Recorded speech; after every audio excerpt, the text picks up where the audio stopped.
I hear the sound. Do you? It is the sound of 1,000 reverberating drums, covered in rigid tan skins, battered and pounded by 1,000 tender black hands. I listen to the sound.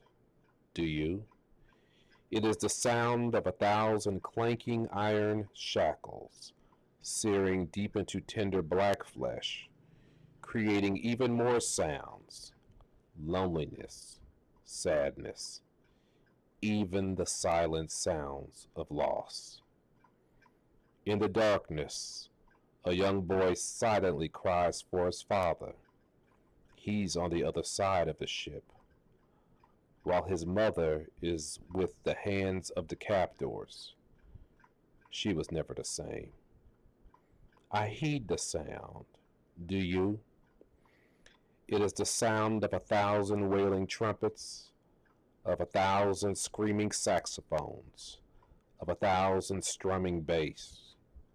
This sound is the sound of a collision of 1,000 souls and 1,000 sounds, and 1,000 pains, 1,000 hopes, 1,000 dreams, 1,000 aspirations, 1,000 tears, and 1,000 nights that will lead into 1,000 days.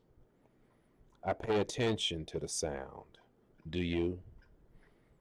It is the unspoken sound of Coretta's soft tears and Mama Till's searing pain. It is the sound of a single forlorn gunshot in a cheap motel in Memphis. And so I ask, why wasn't Martin in the presidential suite? This sound is followed by silence, muffled cries in the Audubon ballroom, and Aussie's poignant eulogy. I hear this sound when I can hear nothing else.